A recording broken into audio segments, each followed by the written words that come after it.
하나님 말씀은 신약성경 베드로전서 2장 24절 25절 말씀입니다. 우리 같이 한 목소리로 함께 읽겠습니다.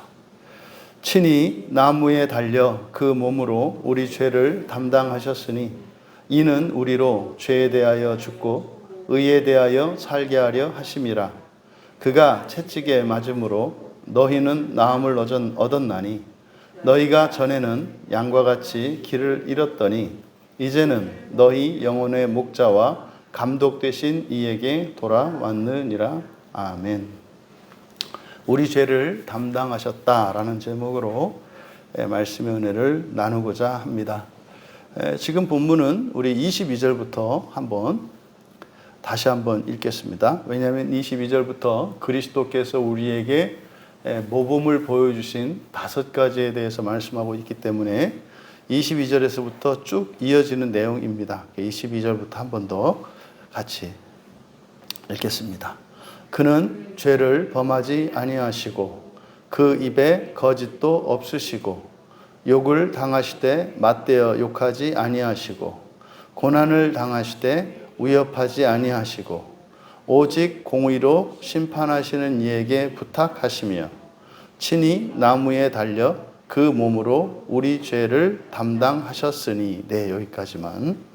그래서 22절에서부터 24절 상반절까지 여기가 예수님께서, 다시 말해 그리스도 예수께서 우리에게 모범을 보여주신 것을 이제 기록한 내용입니다. 그래서 앞에 22절과 23절에서 4가지, 죄를 범하지 않으셨고 입에도 거짓이 없으셨고 욕을 당하실 때 맞대어 욕하지 않으셨고 그리고 고난을 당하실 때 위협하지 않으셨다. 그리고 공의로 심판하신 이에게 부탁하셨다. 그리고 이제 끝으로 24절의 상반절, 친히 나무에 달려 그 몸으로 우리 죄를 담당하셨다. 우리가 계속해서 말씀드립니다만 성경에 기록된 예수님의 모든 행위들은 예수님은 하나님이시기 때문에, 예수님은 특별한 분이시기 때문에 다른 누구는 감히 따라할 수 없는 것을 행하신 것이 아니라 모든 이들의 맏형으로서 우리와 똑같은 인자, 사람의 아들로서 우리의 모범이 되기 위하여 행하신 것임을 기억해야 한다. 이 아주 작은 차이인데 우리들이 완전히 예수님을 닮고자 하는 목표를 세워야 함에도 불구하고 예수님과 너무나 거리가 먼 삶을 살고 있음에도 불구하고 자칫 기독교의 구원 교리, 은혜의 교리를 오해해서 마치 나는 그렇게까지는 되지 않아도 예수 그리스도의 완전하심이 나의 불완전에 대한 보증이 되는 것으로 착각해서는 안 된다는 겁니다. 우리가 실제로 현실 속에서 사람들에 따라서 예수님을 닮아가는 정도가 다 다릅니다. 어떤 사람은 정말 예수님의 근사값에 이르기까지 거의 같을 정도에 이르기까지 예수님을 닮은 삶을 살아가는 사람이 있을 수 있어요. 그런 사람들을 신앙의 위대한 인물로서 캐톨릭에서는 그런 사람들을 성인으로 추대하고 있지 않습니까? 그러니까 그렇게 높은 반열에, 다시 말해서 정말 그리스도의 거의 가까이까지 다다른 그런 놀라운 신앙의 모범이 될 만한 사람들도 있지만 또 정말로 예수님과 함께 십자가에 달려서 죽었던 강도와 같은 이도 있다 이 말이에요. 그러니까 정말로 사람들의 기본에도 못 미치는 것 같은 그런 사람들. 하지만 여러분, 각 개인에 있어서는 예수님을 닮은 정도에 있어서 그 수준의 차이가 있겠습니다만 목표는 같아야 한다는 거예요. 그래서 사람들에게 성인으로 추앙받는 사람들조차도 그리스도의 완전에 이르기까지 끊임없이 전진해야 하는 것이고, 또 정말 상식 이하의 삶을 살아가고 있는 사람들도 완전히 그리스도를 닮기 위한 목표를 세우고 살아가야 한다 이 말이에요. 그래서 각 사람의 엄청난 수준 차에도 불구하고 하나의 목적을 가지고 살아가는 사람들이 모이는 곳이 이 교회 공동체입니다. 그러니까 어느 누구도 나는 더 이상 할 일이 없다라든지, 또 반대로 어떤 사람들은 나는 예수님은 닮을 수 없고 그냥 좀 훌륭한 사람, 뛰어난 사람을 닮겠다라는 이런 잘못된 목표를 설정해도 안 되는 겁니다. 그래서 지금 여기에 제시된 이제 마지막 5번째로 제시된 속죄입니다. 우리의 죄를 담당하셨다. 상반절에 친히 나무에 달려 그 몸으로 우리 죄를 담당하셨다. 이것은 말입니다, 그저 우리와 상관이 없는 예수님의 삶을 이야기하는 것이 아니라 22절에서부터 쭉 설명한 내용들은 무엇이라고요? 우리가 따라서 하도록 모범으로서 행하신 것이란 말이에요. 그러면 24절의 상반절에서 말씀하신 우리 죄를 담당하셨다는 것은 예수님이 아닌 타인들의 죄를 감당하셨다는 의미잖아요. 그러니까요, 지금 베드로 사도께서 말씀하고 있는 이 베드로전서에서 우리에게 말씀하는 바, 이 편지의 목적이 뭐다? 지옥에 가지 않고 죽음과 동시에 부활에 들어갈 수 있도록 우리에게 예수 그리스도의 참된 구원의 복음을 전하여 주는 게 목표예요. 그래서 이것을 첫째 부활이라고 하고 더 좋은 부활이라고 하고, 그 구체적인 내용에 있어서는 지옥에 가지 않고 낙원을 거쳐서 부활하는 것이다 그랬지 않습니까? 그럼 여기서 5가지로, 제가 5가지로 구분해서 설명했던 이 모범이라고 하는 것은, 첫째, 일단 예수를 믿는 사람이에요. 예수를 믿는 사람들에게 주신 말씀이에요. 근데 예수를 믿는 사람들 중에서 한 단계 더 나아가서 어떤 사람들? 정말 예수님을 완전히 닮고자 하는 목표, 첫째 부활입니다. 지옥에 가지 않고 하나님의 나라의 영광스러운 그 재창조의 일에 참여하기를 원하는 사람들, 이들을 위하여 주신 거예요. 그러니까 여러분들이 상상을 해보세요. 지금 우리나라에 있는 모든 기독교인들 중에서 여기에 제시되어진 이 제가 5가지로 구분한 이것을 목표로 삼고 살아가는 사람들과 그렇지 않은 사람들이 있다는 사실을 여러분들이 아셔야 해요. 여러분들은 둘 중에 하나죠. 지금 베드로 사도께서 가르쳐 주신 예수님의 이 그리스도의 철저한 모범을 따라 살아가기로 작정한 사람이든지 아니면 그렇지 않은 사람이든지 둘 중에 하나입니다. 근데 일단 이것을 할 거냐 말 거냐가 아니라 이 모범을 따라서 살아가고자 할 때, 결정할 때 우리에게 일어나는 그 결과는 어떤 일이에요? 지옥과는 상관이 없는 첫째 부활의 영광에 들어갈 수 있는 것을 의미합니다. 그러니까 여러분, 이것을 먼저 알고 결정을 해야 되는 거예요. 뭘로? 우리의 지성으로. 그리고 그 다음은 정말 예수님이 행하셨던 것처럼 죄를 범하지도 않고 입에도 거짓이 없으시고 모욕을 당하더라도 맞대응해서 오히려 그들을 모욕하지 않으시고, 이렇게 고난당한다 할지라도 그 고난을 중단시키기 위한 어떤 무력 행사를 하지도 않으시고 그냥 전적으로 하나님께 맡기는, 그리고 오히려 그들의 죄를 담당하는, 여러분 이렇게 살아가는 일은 인간적으로는 불가능하단 말이에요. 그럼 불가능할 때 우리는 무엇을 생각해야 돼요? 하나님의 약속. 성경에서 불가능한 것 같은 일을 우리에게 요구하실 때 여러분들은 거기서 하나님의 약속을 믿음으로 발견을 해야 된다고요.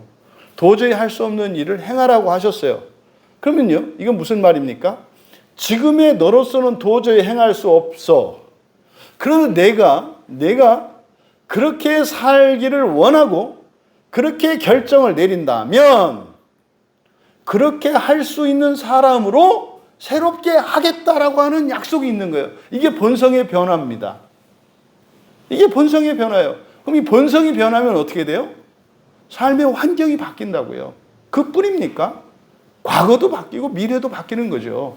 그뿐입니까? 나만 바뀌는 것이 아니라 나와 관계된 모든 사람들에게까지 그 효과와 그 은혜의 영향력이 끼쳐진다 이 말이에요. 그래서 1차적으로 우리가 해야 되는 것은 뭐다? 이것을 예수님을 따라서 살기로 결단하는 거예요. 그래서 뭐가 먼저 중요하다? 의지적 결단, 의지적 회개잖아요. 의지적 회개. 사실 여러분들은 의지적 회개를 한 사람들이에요. 누가? 여러분 이 자리에 앉아 있는 것 자체가 다른 곳에 있지 않고 여러분의 두 발을 움직여서 이곳으로 왔잖아요. 이게 에피스트레포라니까요. 만약에 우리가 예수님을 믿지 않았더라면 이 자리에 있지 않을 것입니다. 저뿐만 아니라 여러분들도 이 자리에 있지 않을 것이에요. 다른 어딘가에서 다른 무엇을 하고 있겠죠. 그런데 다른 곳에서 다른 일을 하고 있잖아요. 이게 에피스트로포의 결과란 말이에요. 그러면 이 의지적 회개를 의미하는 이 에피스트레포, 이것은 사실은 어디에서 시작됩니까? 여러분들이 지성적으로 이 말씀을 받아들이고 그렇게 따라가기로 여러분들이 지성적으로 결정을 내리는 거예요. 그랬을 때 이제 일어나는 일이 바로 정말로 이렇게 되는 것이거든요. 이제 거기가 어디입니까? 영적 싸움의 현장이에요. 이게 신앙의 자리고 이게 성화의 자리고 이게 은혜가 역사하는 자리고 이게 우리의 본성이 바뀌는 자리고 우리의 운명이 바뀌는 자리예요. 어디서? 이 싸움의 현장에서. 그러니까 이 싸움의 현장에서는 지고 이기고가 중요하지 않아요. 그 싸움이 중요해요. 그러니까 빨리빨리 하고 이것도 중요하지 않아요. 그 과정 자체가 중요해요. 그 과정 자체가. 여러분들은 베드로 사도께서 주신 이 그리스도의 모범을 따라 살겠다고 결단하고 그것을 결심하는, 그래서 여러분 인생에 겪는 이러저러한 어려움으로 더 이상 여러분이 겪어야 할 환난과 고난은 없는, 다시 말해서 지옥과는 아무런 상관이 없는 여러분이 되시기를 진심으로 축복합니다. 그러면 우리의 죄를 담당하셨는데 어떻게 담당하셨다? 친히 나무에 달려 그 몸으로. 여기서 친히 나무에 달려라고 돼 있는데, 그래서 달려라고 하는 이것은 적절하지 않아요. 그러니까 우리나라 사람들이 이렇게 나무에 달렸다 하면 여러분들은 딱 떠오르는 이미지가 뭡니까? 사람이 나무에 달려 있으면 어떻게 돼요? 목을 맨 모습이라고요. 이게 달려 있다라고 할 때. 그런데 여기서 말하는 것은 지금 예수님이 십자가에 못 박히신 것을 말하잖아요. 그래서 달려라고 번역한 이게 전치사 에피를 번역한 거거든요. 에피는 표면에 붙어 있는 것을 말합니다. 그러니까 나무에 달려 있다라고 하는 의미가 뭡니까? 못 박혀 있는 걸 말하는 거잖아요. 그러니까 나무와 일체가 된 거예요. 왜요? 예수님이 어떻게 나무와 일체가 됐습니까? 못 박혔기 때문에. 나무에 못 박혀 있는 것을 말해요. 그래서 여기서는 나무에 달려라기보다는 나무에 못 박힌 것 이렇게 하는 겠죠. 나무에 못 박힌 그 몸으로 이렇게 되겠죠. 나무에 못 박힌 그 몸으로. 그럼 여러분, 예수님께서 우리 죄를 담당하신 것이 어떤 사건이었다고 말하는 거예요? 예수님이 십자가에 못 박히신 사건. 그럼 여기서 우리가 예수님이 십자가에 못 박힌 것이 예수님이 어쩔 수 없이 또 예수님의 의사와는 상관없이 누군가의 위력으로 그렇게 당한 수동이 아니다라는 것을 얘기하려고 하는 거예요. 왜요? 그것으로, 그 몸으로 담당하셨다 그랬으니까. 그러니까요, 예수님이 십자가에 못 박히신 것은 누구의 의사였어요? 예수님의 의사였고 예수님의 의지였다는 거예요. 그런데요, 그러니까요, 역사적으로는, 삶의 역사적으로는 제자 가룟 유다가 예수님을 배반했어요. 역사적으로는. 그죠? 그리고 대제사장에게 팔아 넘겼어요. 그러면 대제사장과 그 장로들이 예수님, 유다로부터 넘겨받은 예수님을 이제 사로잡기 위해서 모의를 했고, 군대를 보내서 잡아가지고, 올가매고, 이제 법정에 세워서 죽였고, 그 재판장이었던 빌라도도 타의에 의해서 군중들의 그 위세에 눌려서 원하지 않는 판결을 내려요. 그러면 이 과정이 배신당하셨고, 그리고 이 제사장들과 대제사장들과 장로들에게 붙잡히셨고, 또 재판을 받으셨고, 그 군중들의 그 위력에 의해서 어쩔 수 없이 못 박히시게 된 거고, 심지어 군병들에 의해서 이 몸에 못이 박히는 못 박힘을 당하셨고, 전부 수동이잖아요. 근데 지금 베드로 사도는 그게 수동이 아니었다 이 말이에요. 그래서 그때 당시에 예수님이 십자가에 못 박혔을 때 사람들이 예수님 보고 조롱한 게 뭐예요? 그렇게 당한 것으로 알았잖아요. 그래서 네가 그리스도면 어떻게 해라? 너를 구원해라. 내려와 봐라. 내려와 봐라. 그러니까 지금 베드로의 이 말씀 속에는 그게 예수님이 어쩔 수 없이 죽임당한 비극적이고 슬픈 타력에 의한 죽음이 아니었다. 예수님이 당신을 내어주신 것이다. 이것을 이런 방식으로 표현을 하신 거예요. 동시에 그렇게 십자가에 당신을 죽이도록 내어주셨어요. 그 목적이 뭐였다는 거예요? 예수님의 몸을 십자가에 못 박기 위해서 일부러 내어주셨다라고 얘기를 하는 겁니다. 그럼 여러분, 바로 십자가에 못 박힌 몸을 사용하셨대요. 그러면 예수님이 지상에서 사실 때에 예수님의 몸이 가장 능력이 있을 때가 언제인가요? 우리들 생각으로는 잡히시기 전에 기적을 행하실 때잖아요. 근데 베드로 사도는 뭐라고 말씀하시는 거예요? 완전히 죄인이 되고 이제는 죽을 수밖에 없는 필멸의 몸이 된, 소망이 없는 절대적인 절망의 상태에 있는 십자가에 달려있는 예수 그리스도의 그 몸이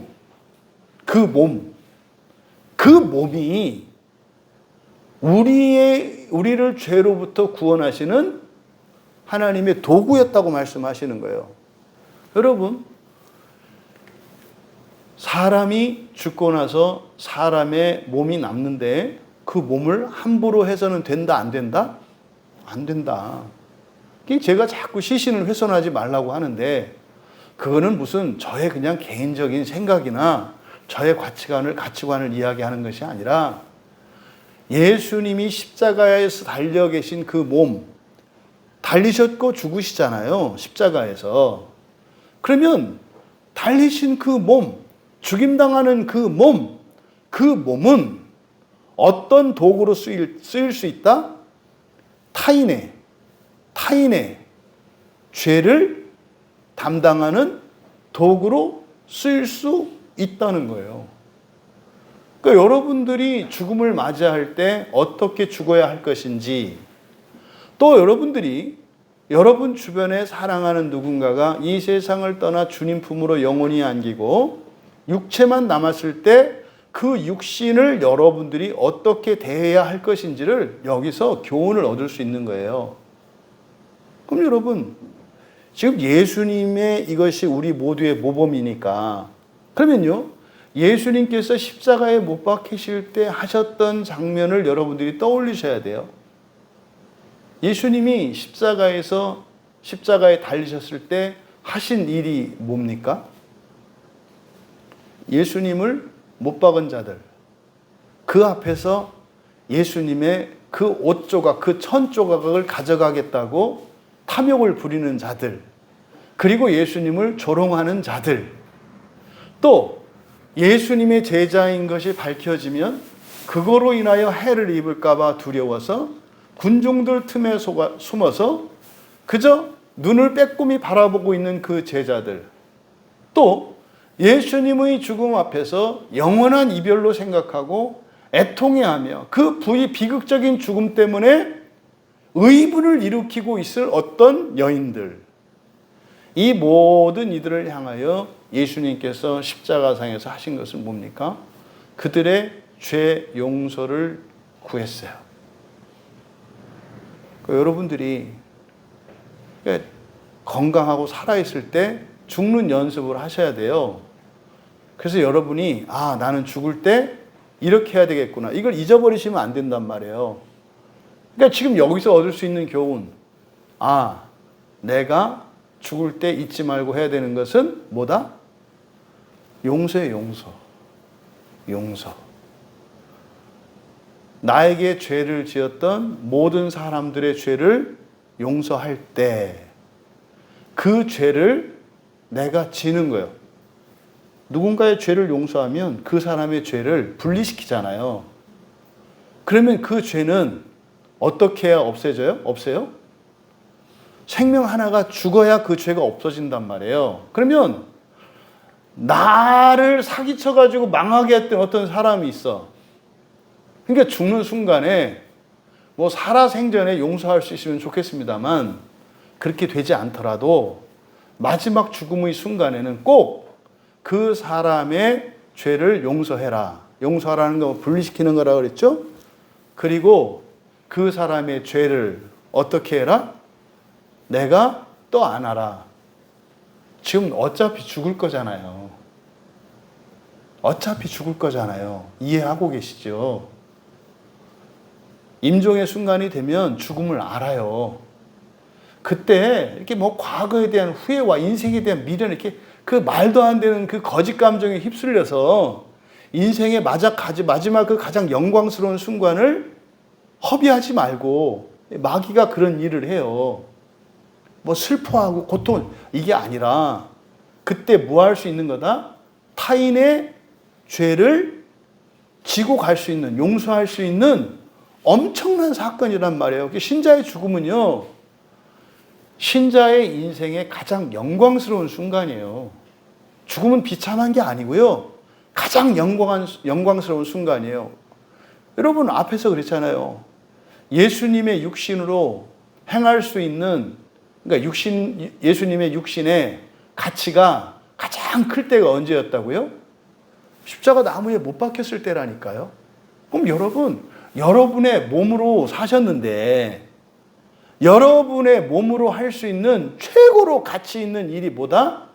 마지막 죽음의 순간에 다른 사람의 죄를 담당하는 거라고요. 그러니까 이건 여러분들이 기억을 해놓으셔야 돼요. 그래서 정말 여러분들이 죽는 것도 모르게 죽지 않는 한 0.0001초의 기회만 여러분들에게 있더라도 그때 되면 오늘 드린 이 말씀을 떠올려라.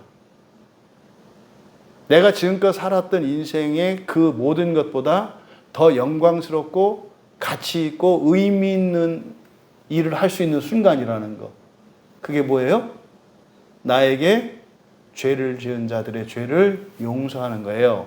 그럼 용서하는 순간 그때 그 죄가 어떻게 돼요? 나에게로 와요.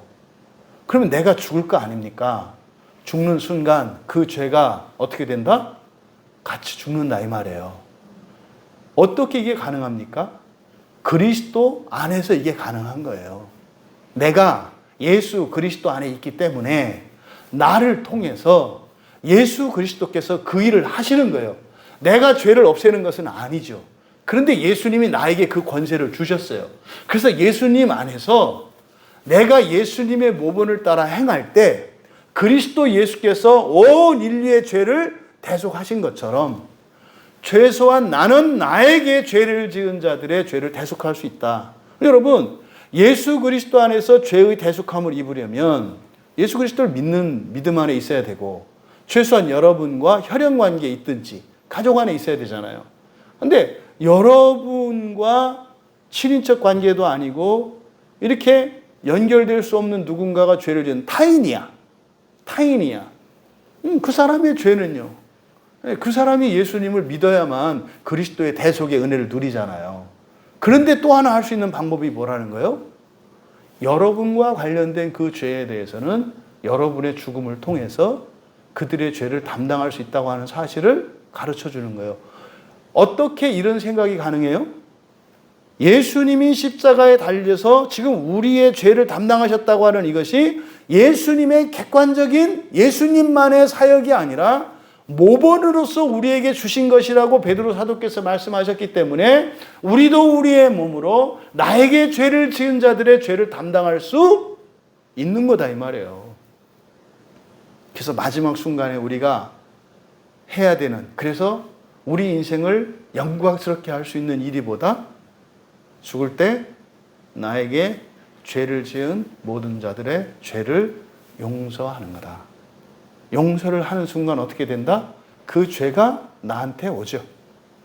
그래서 담당하셨다. 이게 아나페로라는 말이거든요. 아나페로. 아나는 위로라는 뜻이고, 페로는 사람이면 데리고 가다, 물건이면 가지고 가다, 뭐 지고 가다 이런 뜻이에요. 그러니까 그대로 하면 위로 데려가다 또는 위로 지고 가다 이런 뜻이죠. 그러니까요, 예수님께서 나무에 못 박히셔서, 그 십자가 나무에 못 박히셔서 용서하실 때, 그러니까 예수님이 못 박힌 채로 십자가에 있는 기간은 무엇을 위한 기간이었어요? 용서를 위한 기간이었죠.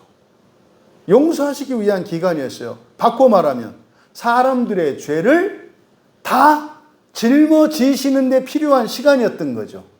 예수님이 사시는, 그러니까 십자가에 못 박혀 있는 그 시간, 그 시간이 예수님께 필요했던 것은, 또 그 시간이 예수님께 의미가 되었던 것은 세상 모든 사람들의 죄를 주님께 옮기는 시간이었어요. 그럼 여러분, 예수님이 십자가에 달리셨을 때 예수님이 겪으셨을 고통은 육체적인 고통이 아니에요. 육체적인 고통이 아니에요. 우리가 죄를 지을 때 우리의 마음의 상태 아시잖아요. 여러분이 화를 낼 때, 화를 낸 것은 더 이상 참을 수 없고 주체할 수 없기 때문에 우리의 거짓 감정을 터뜨리는 거라 그랬잖아요. 그때 여러분이 그 화를, 분노를 터뜨릴 때, 그냥 어떤 사람들은 소리를 지르고 물건을 던지는 정도겠습니다만, 어떤 사람들은 아무 이유도 연고도 없고 이유도 없는 사람을 생명을 죽이기까지 한단 말이에요. 그것은 엄청난 범죄입니다만, 그 화를 내는 그 순간, 어쨌든 그 묻지마 살인을 하는 그 사람, 그 주체할 수 없는 살의를 느끼고 자신과 아무런 상관도 없는 죄 없는 사람을 공격해서 죽일 때, 어쨌든 그 사람의 마음의 상태, 어떤 상태요? 극도의 고통의 상태요. 그 사람으로는 극도의 고통의 상태. 그러니까 예수님이 모든 사람의 죄를 감당하신다는 것은 우리가 범죄하기 직전에 그 죄를 짓는 그 상태, 우리의 이 감정의 고통, 그리고 도덕적인 죄책감, 또 앞으로 이 일 이후에 있게 될 그 처벌에 대한 두려움, 그게 예수님께 확 씌워지는 거예요. 여러분, 예수님이 십자가에서 우리 죄를 짊어지신다는 게 그냥 뭐 거룩한 일이고 이렇게 하셔서는 안 되고, 인간적으로, 그러니까 내가 화난 거를 누군가가 대신 화낼 수 있는 거예요. 응? 내가 살인하는 그때의 상황, 내 감정 상태, 지성적인 혼란, 의지적인 완전히 노예 상태, 이것이 예수님께 더 씌워지는 거예요. 근데 이건 한두 사람도 아니고 모든 인류에. 그러면 그거를 예수님은 어떻게 해요? 행할 수가 없잖아요. 십자가에 못 박혀 있으니까. 만약에 그 상태에서 예수님이 십자가에 못 박혀 있지 않다면 어떻게 될까요? 못 견디실걸요? 그런데요, 못을 나무에다가 못으로 박아놨으니 그런 엄청난 인간들의 죄된 감정과 왜곡된 이런 생각들과 노예의지적인, 마침 귀신 들린 사람들이 하는 것 같은 그런 충동들과 그런 어떤 생각들을 실현하고자 하는 의지가 있더라도 못 움직이잖아요. 이게 예수님이 인류의 죄를 다 뒤집어 쓰는 거예요. 그러니까 여러분들이 그냥 아무 생각 없이 예수님이 우리 죄를 대신 담당하신다 그러니까 아, 나는 날로 먹어도 되겠구나. 이런 얘기가 아니라니까요. 여러분 생각을 해보세요. 그런 거죠. 뭐 어떤 자식이 뭐 그냥 여기저기 빚지고 흥청망청 다 써놨어요. 그럼 그거를 엄마가 대신 담당한다고 할 때 그게 어떤 의미인지 아시잖아요. 그걸 갚기 위해서 어떻게 해야 돼요? 집도 팔아야 되고 폐물도 팔아야 되고 심지어는 머리 잘라서 머리카락을 가발 공장에도 팔아야 되고 심지어는 뭐 값 나가는 옷이 없더라도 그 옷 다 갖다가 중고 가게에 팔고 거기서도 안 받아주면 고물상에라도 갖다 팔고 또 그것도 모자라니까 폐지도 줍고 뭐 낮에는 일하고 밤에는 폐지 줍고 또 새벽에는 다른 일하고 쉬지 않고 그냥 뼈가 닳도록 빚을 갚기 위해서 일을 해야 되잖아요. 예수님이 우리 죄를 담당하신다고 하는 것을 이렇게 그냥 간단하게 이해하시면 안 돼요. 우리가 죄를 짓는 일이 그게 어떤 의미인지 알아야 한다고요. 아니 이 세상에서도 대책 없이 그냥 돈을 써놓으면 누군가가 그걸 갚아야 되는데 그 일이 얼마나 어려운 건지를 알아야 한다니까요. 그걸 모르는 철부지들은 그냥 살죠. 그러니까 지금 예수님이 아나페로, 일단 페로예요. 페로니까 모든 사람들의 죄를 짊어지는 것인데 그걸 단순히 죄를 짊어진다라고 할 때 피상적으로 생각하지 마라. 여러분들이 주체할 수 없어서 참을 수 없어서 범죄하잖아요. 그때 괴로움이 있다니까요. 죄책감이 있다니까요. 두려움이 있고 수치심이 있다니까요. 그런데 한다니까요. 그것을 예수님이 또 안으시 이게 페로예요 지금. 십자가 위에서 우리 죄를 담당하신다는 게. 그런데 그 죄를 지고 안아 위로예요 위로. 이때 위로라고 하는 것은 하나님 계신 곳이거든요. 네, 하나님 계신 곳으로 가는 것은 뭡니까? 심판받으러 가는 거예요. 심판받으러. 그러면요. 죄의 삭슨, 다시 말해서 죄에 대한 대가, 죄를 없애기 위한 그 대가는 뭐예요? 죽음이에요. 그래서 예수님이 죽으셨어요. 근데 그 죄가 얼마나 컸으면 세상이 흑암으로 덮였겠어요. 흑암으로 덮인 것은 네 이놈들, 너희들이 내 독생자를 죽였지. 내가 너희들을 다 갈아서 마시리라. 하나님의 진노가 아니에요. 흑암이 된 것은 예수님이 지셨던 죄가 너무 커서 세상에요. 눈곱만큼도 빛이 남아있지 않을 만큼 인류의 죄가 컸다는 거예요. 그래서 어떻게 한 거예요? 흑암이 찾아온 거예요. 그러니까 어떻게 돼요? 빛이신 하나님이 오셔야 되잖아요. 그래서 성막에 이 세상 가운데 어둠에 의해 침범당하지 않는 빛의 원천이신 하나님의 영광이 있어요. 이 세상에. 거기가 어디예요? 지성소죠. 온 세상에 흑암이 덮었지만 감히 흑암이 범접할 수 없는 곳이 있었다고요. 거기가 어디예요? 지성소죠. 성막 안에 성소 그 안에 또 따로 구별된 지성소. 그 시은소에는 그 언약궤의 그 위에 있는 시은소에는 하나님의 영광이 있는데 두 천사가 날개로 그 빛을 가리고 있었죠. 언제를 위해서? 이때를 위해서. 그러니까 예수님이 인류의 모든 죄를 다 주시고 하나님의 진노를 받아서 진노를 대신 받으시잖아요. 죽으심으로써 그 죄가 너무 커서 세상이 어두워졌어. 그때 지성소와 성소 사이를 가르고 있던 휘장이 찢기면서 그 빛이 세상을 향하여 나온 거죠. 그 빛이 나온 거죠. 그래서 어둠이 없던 그때 다시 빛이 들어와서 새로운 창조가 시작이 된 거죠. 창세기 1장에 맨 처음에 시작되었던 창조가 다시 시작된 거죠. 그러니까 여러분, 예수님이 우리의 죄를 지시고 위로 올라가셨다는 것은 심판대 앞에 서는 것이고, 그러니까 이건 말이 안 되는 거예요.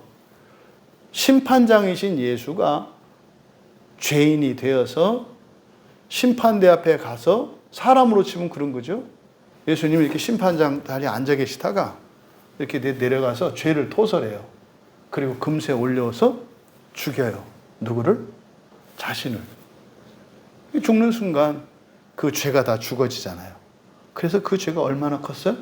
세상에 빛이 하나도 남아있지 않을 정도로 완전히 세상이 흑암으로 덮었어요.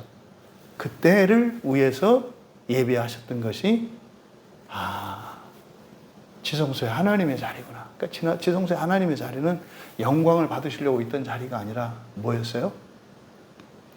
이 세상이 완전히 죄로 어두워질 때 다시 시작할 수 있도록 하나님의 빛을 남겨두신 거였던 거죠. 그러니까 이 사건이 예수님의 십자가에서 일어난 사건이라는 거예요. 그럼 여기서 바로 이 아나페로 위로 지고 간다. 우리의 모든 죄를.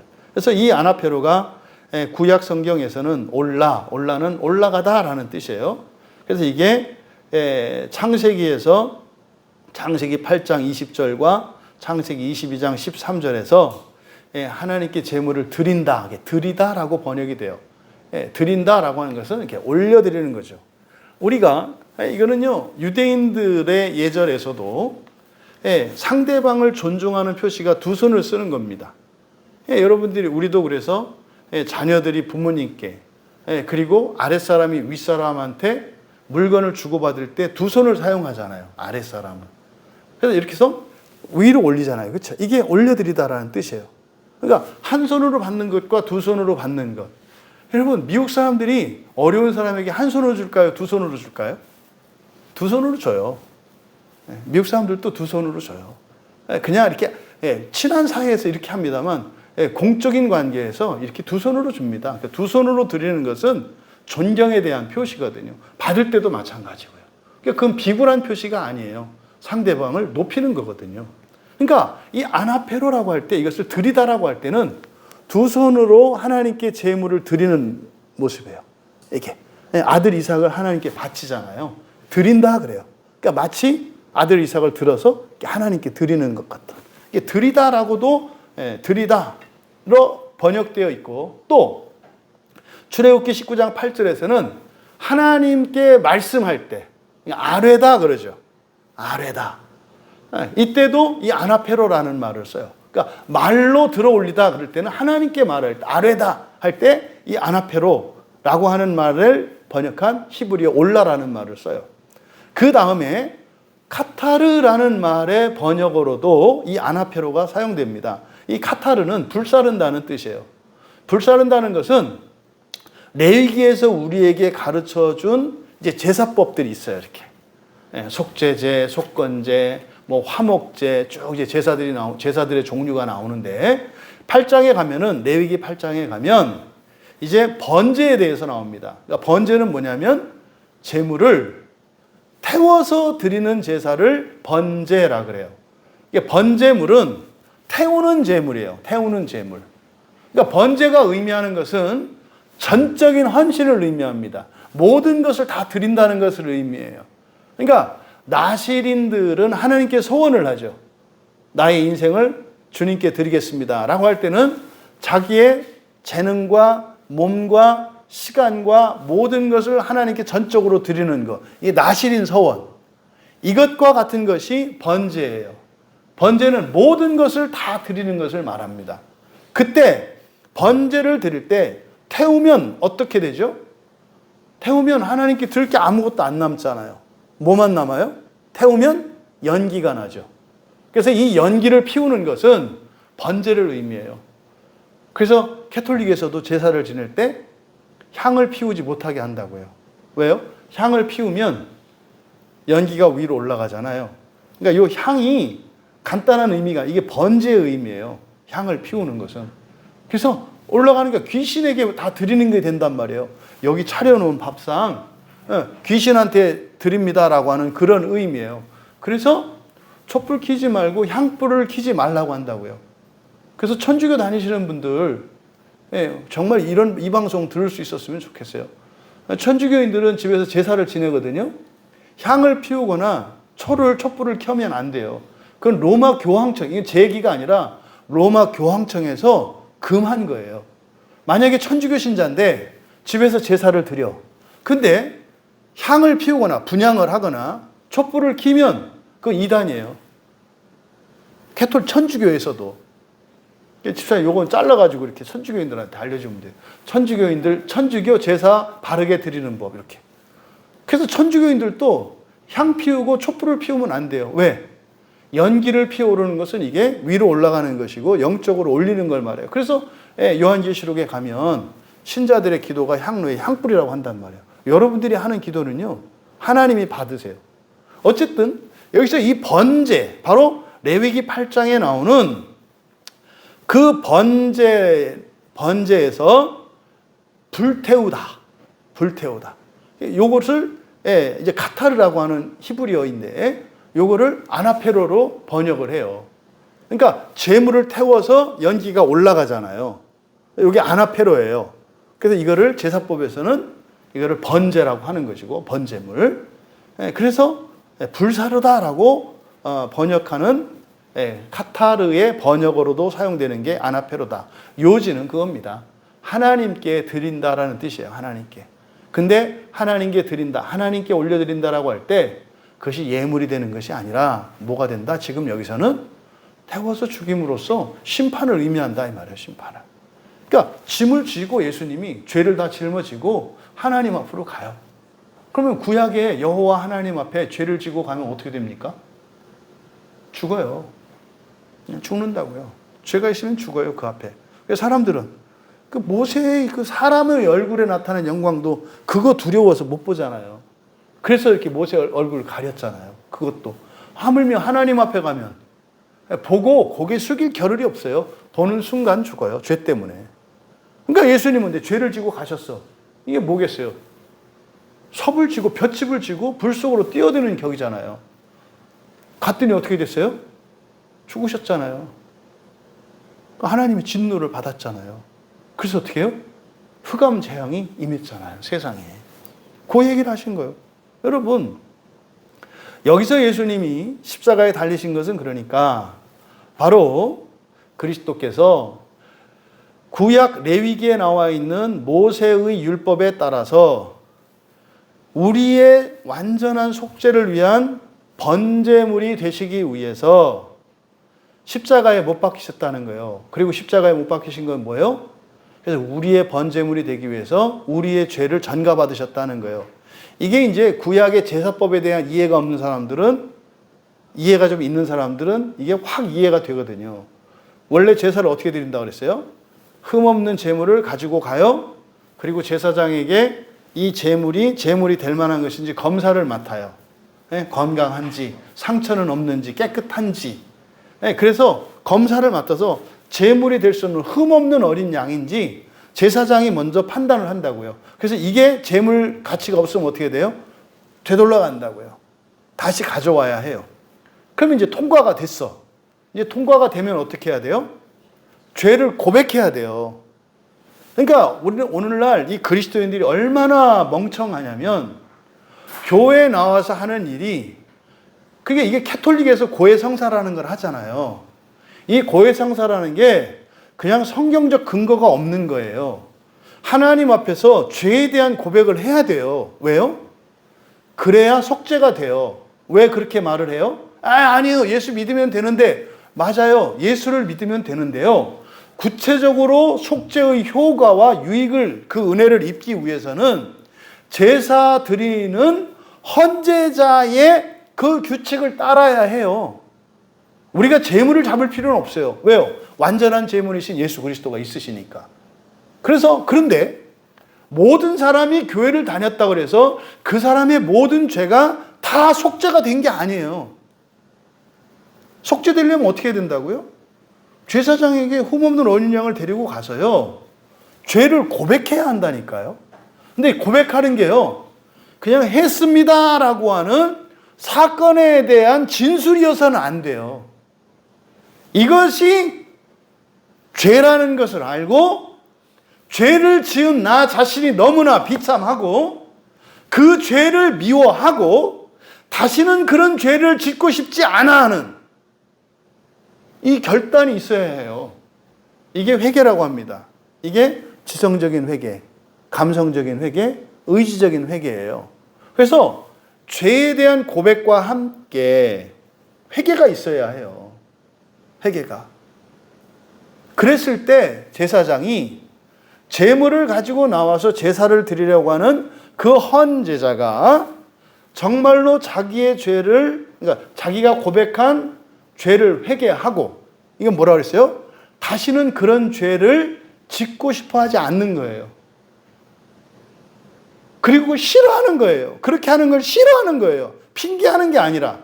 가가지고, 제사장님, 제가요, 뭐 이렇게 도둑질을 하긴 했는데요, 저는 어쩔 수 없었어요. 그냥 돌아가라고 한다고요. 어쩔 수 없는 상황이 돼도 나는 다시 도둑질을 하지 않겠습니다라고 하는 이런 결단과 감정적인 변화가 있어야 돼요. 이게 회개예요. 그 다음에 하느냐 안 하느냐는 또 다른 문제라고요. 이게 회개라고요. 이랬을 때 제사장이 그가 고백한 죄에 대해서만이에요. 제사장에게 고백한 죄에 대해서만 그가 참으로 회개했다는 것을 확인하고, 그러면은 헌제자와 제물을 놓고 제사장이 헌제자에게 손을 얹고 기도합니다. 고백한 죄에 대해서. 다른 죄는 용서할 수가 없어요. 고백한 죄에 대해서만 용서하는 거예요. 이 죄인이 지금 쌀 한 마를 옆집 쌀독에서 훔쳤다고 하는데 그가 그 죄 지은 것을 부끄러워하고 그것으로 인한 하나님의 진노를 두려워하며 그것이 매우 잘못된 것이고 얼마나 악한 것인지를 깨닫고 다시는 그렇게 똑같은 죄를 짓지 않기로 결단하고 하나님께 용서를 구하오니, 이제 제사장이 하는 말이에요. 이 사람이 지은 죄를 하고 양에다가 올려요. 이 양에게 옮겨 주시옵소서. 그럼 이 제사장의 기도는 어떤 효과가 있어요? 죄를 전가시키는 효과가 있어요. 그럼 죄가 이 제물에게 전가가 돼요. 그리고 그가 참으로 회개하였다고 하는 의지적인 결단, 내가 이제는 죄와 결별하겠다고 하는 의지적인 결단을 직접 그 죄를 뒤집어 쓴 제물을 죽이게 합니다. 그것은 자기 죽음이에요. 이거 무슨 말이에요? 내가 똑같은 죄를 지면 내가 죽겠습니다라고 하는 표시예요. 그 죄의 결과가 죽음이라는 걸 느껴요. 그래서 자기 손으로 직접 제물을 죽인다고요. 이게 속죄의 원리예요. 그리스도인이 이 속죄의 원리에서 완전히 배제되는 것은 아니에요. 연속성과 불연속성이 있어야 돼요. 죄가 속죄되려면 어떻게 해야 돼요? 죄에 대한 사실적인 고백이 있어야 돼요. 고백이 있으려면 죄가 죄라는 걸 알아야 되겠죠. 그러니까 자기가 죄라고 생각하지 않으면 그건 회개가 될 수 없어요. 죄라는 걸 알아야 하고, 그 다음에요, 그 죄를 미워하고 죄를 지을 수밖에 없는 자신에 대해서, 현재의 상태에 대해서 슬퍼해야 해요. 심판에 대해서 두려워해야 돼요. 이게 있어야 돼요, 이게. 죄에 대한 고백과 회개가 있어야 한다고요. 거기에 믿음이 필요하죠. 이 제사를 드리면 내 죄가 속죄된다고 하는 믿음이 있어야 돼요. 그러니까 구약의 유대인도 제사 드리고 나서도 찜찜해하는 사람들이 있어요. 이렇게 했다고 내가 죄가 진 게 없어질까? 그 사람은 또 죄를 짓게 되겠죠. 오늘날도 마찬가지예요. 여러분들이 죄를 지은 것에 대해서 회개하고 죄 용서 선언을 받았을 때 거기에 대한 여러분의 믿음이 필요해요. 믿음이 없으면 어떻게 돼요? 기억을 따라서 똑같은 죄를 반복하게 져요. 그러면 똑같은 일을 행하니까 속죄가 안 됐다고 생각한다고요. 그렇지 않아요. 똑같은 죄를 짓더라도 먼저 지을 때와 지금 지을 때 달라요. 슬퍼한다고요. 이게 회개에 속죄된 효과를 느낄 수가 있어요, 자기가. 그러니까 오늘날 그리스도인들이 죄를 고백하지 않아요. 회개하지 않아요.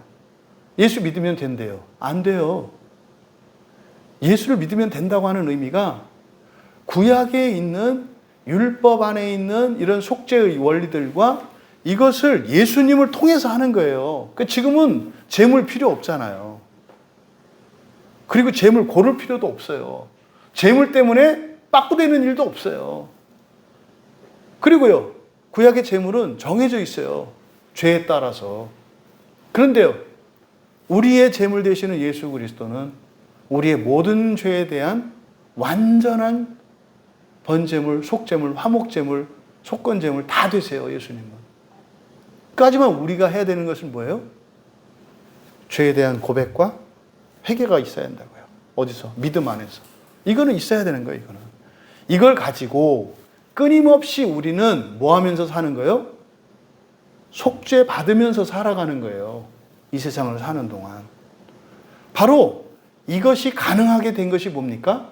예수 그리스도께서 십자가에서 못 박혀 죽으신 것이라는 거예요. 그러니까 십자가에 못 박혀서 이렇게 30 동안 살아 계셨던 게 그냥 숨이 붙은 이게 아니라 나의 모든 죄를 전가받으시는 시간이었다는 거.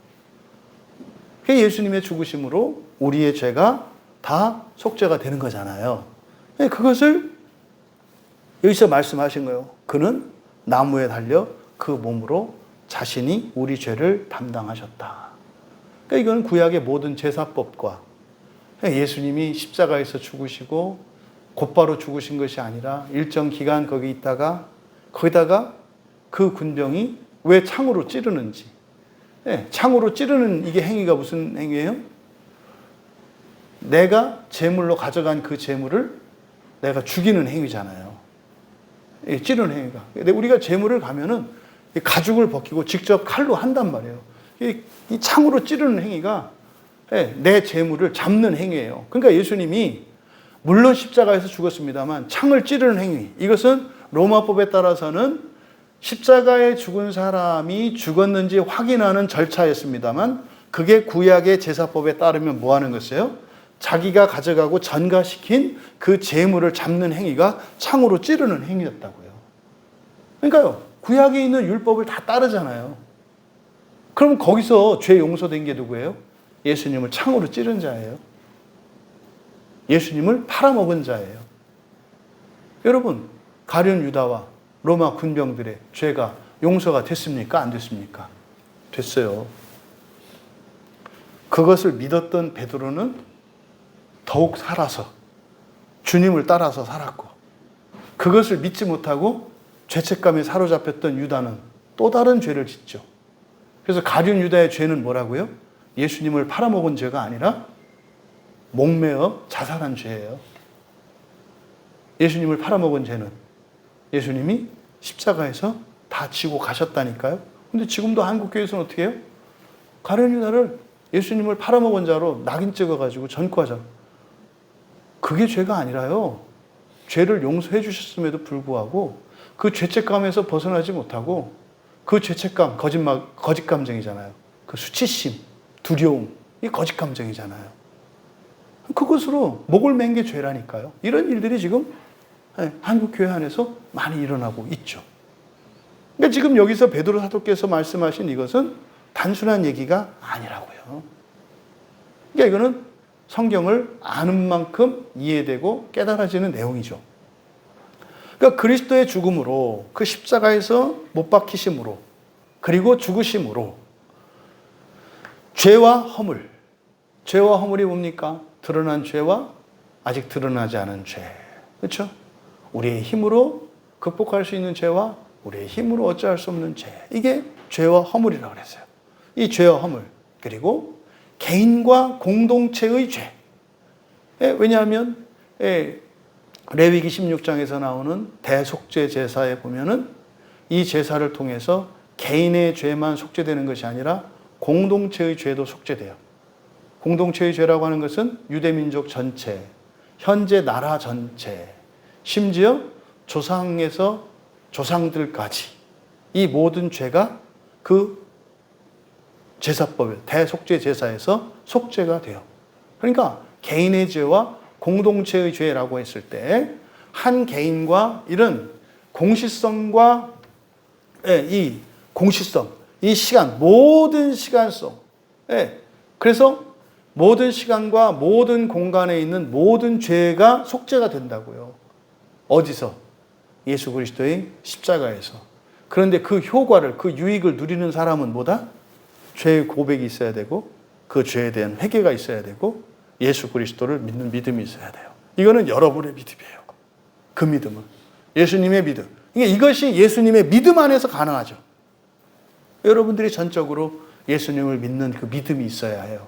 그랬을 때 그 속죄의 효과를 십자가에서 죽어주신 예수 그리스도로 말미암는 그 속죄의 유익과 효과를 실질적으로 누릴 수 있는 거예요. 이렇게 하신 이유가 뭐다? 이는 우리로 죄에 대하여 죽고 의에 대하여 살게 하려 하심이라.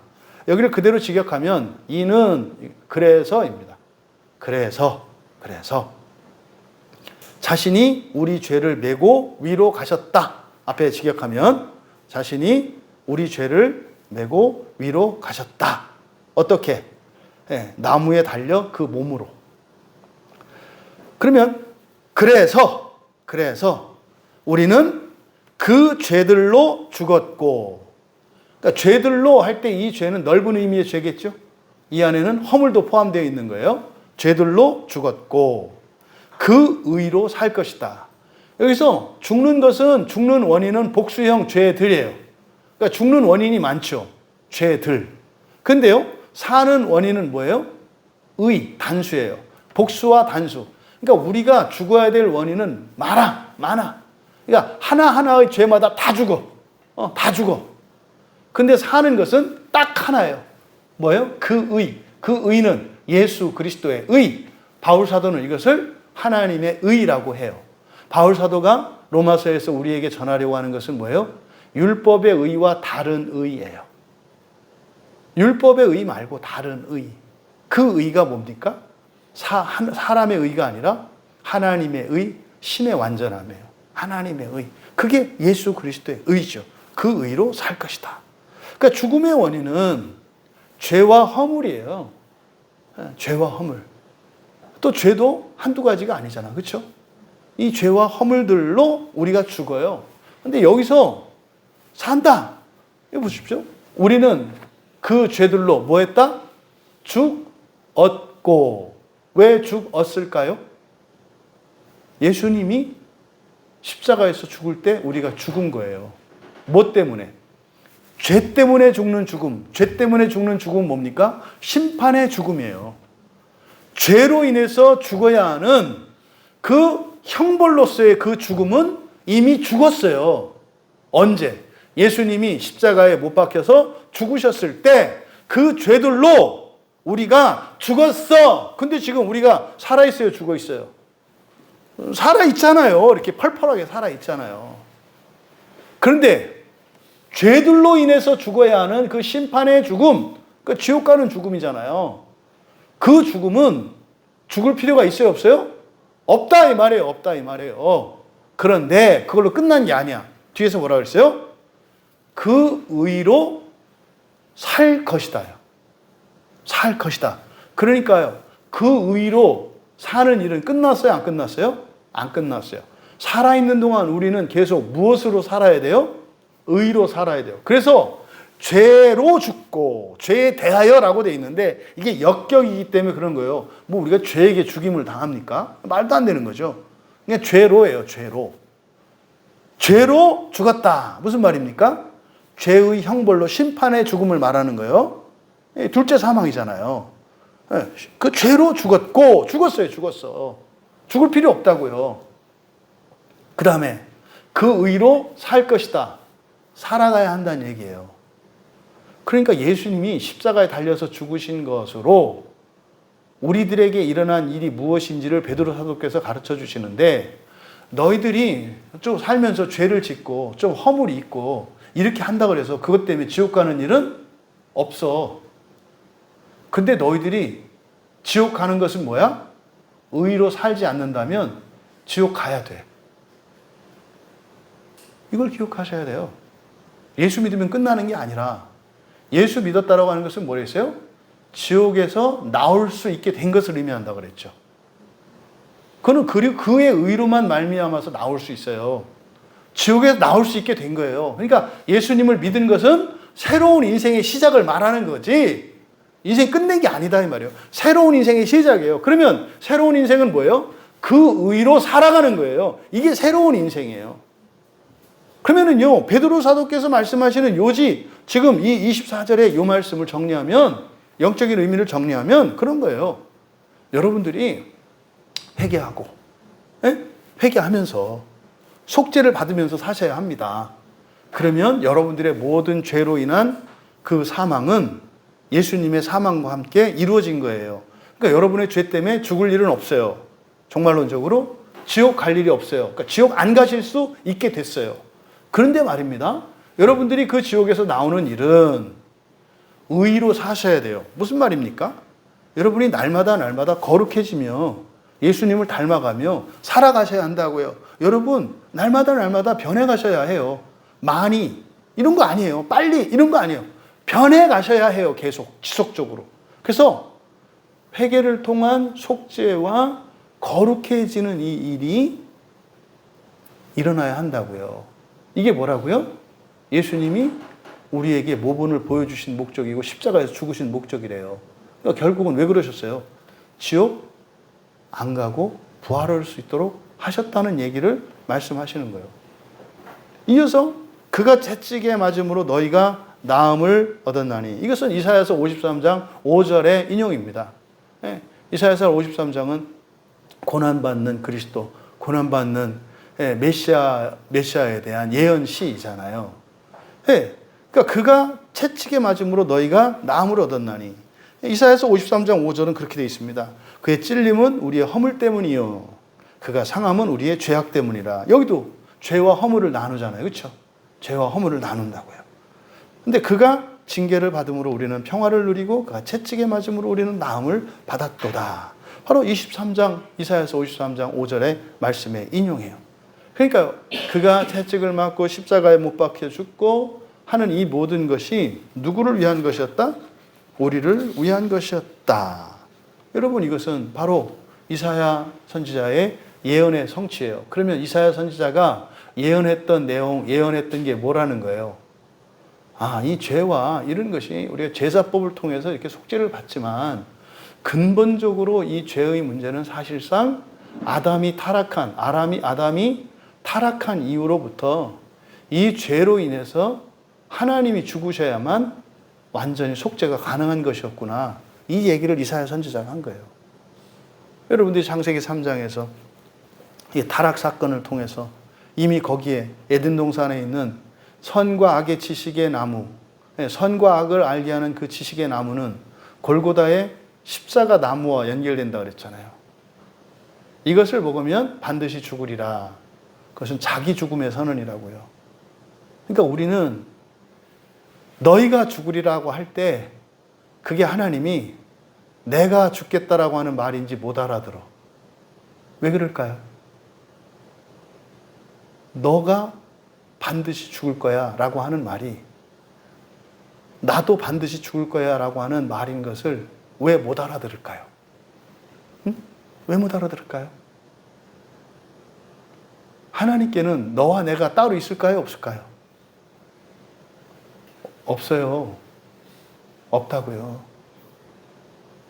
하나님께는 우리가 너가 아니에요. 하나님께는 우리가 나예요, 나. 여러분, 아기를 임신하고 있는 엄마가 뱃속에 있는 아기가 남이라고 생각할까요? 나예요. 부모는 자식을 남이라고 생각하지 않아요. 나서 어른이 돼도 남이라고 생각하지 않아요. 나라고 생각해요. 그래서 어머니의 사랑이 특별한 이유가 뭐예요? 아빠들은 상대적으로 나라고 하는 생각을 잘 못해요. 왜? 그걸 직접적으로 경험한 적이 없거든. 근데 엄마들은 정말로 내 몸에 있던 살덩어리였잖아요. 내 몸에 살덩어리고 내 몸이었잖아요. 그러니까 놔도 이 자식이 남이라고 느껴지지 않아요. 그래서 이 모성애라고 하는 것은 알 수 없는 왜 모성애가 왜 알 수 없는 그런 헌신적인 사람, 남이라는 생각이 안 들어요, 자식이. 내가 안 나와서 모르겠지만 난 아버지인데도 좀 알겠거든요. 그러니까요, 자식에게 일어나는 일이 누구의 일이에요? 내 일이라니까요. 그러니까 남이라고 생각하는 자식 입장에서는 부모가 어떻게 해요? 너무 간섭이 심하고 거추장스러운 거예요. 차이가 뭐예요? 나로 생각하느냐, 남으로 생각하느냐. 그러니까 나로 생각하는 부모가 남으로 생각하는 자식에게 얼마나 거추장스럽고 얼마나 이렇게 지나칠 정도로 밀고 들어오겠냐고요. 이게 하나님과 우리 사이에서 일어나는 일이에요. 그 에덴 동산에서 너 이거 먹으면 반드시 죽을 거야 라고 할 때, 너가 죽는다고 할 때 그 너의 죽음에는 무엇도 포함되어 있다? 하나님의 자기 죽음도 포함되어 있다고요. 그래서 십자가 골고다에서 죽으시잖아요. 그래서 골고다에서 죽으시잖아요. 그래서 예수님이 우리더러 세상 모든 사람을 사랑하라고 하는 이유가 뭐예요? 그게 나니까. 하나님을 사랑하고 이웃을 사랑하라는 말이 그러니까 틀린 말이에요? 같은 말이에요? 같은 말이에요. 근데 왜 그렇게 설명해요? 나의 우리가 달라. 나의 우리가 다르다고. 하나님께 우리는 창조세계 전체예요. 근데 나에게 우리는, 여러분 각자 생각해 보세요. 자기만 우리인 사람도 있어요. 가족이 우리인 사람, 우리 안에 들어가는 사람이 있고, 민족이 우리 안에 들어가는 사람이 있고, 결국 사람들의 싸움은 뭐의 싸움이에요? 우리의 싸움이에요. 우리의 크기가, 규모가 달라. 우리의 범위가. 우리 광야교회는 우리의 범위가 어디입니까? 온 세상 모든 사람이에요. 잊지 마세요. 이게 성경이 우리에게 가르치는 바예요. 성경에서 우리는 창조세계 전체예요.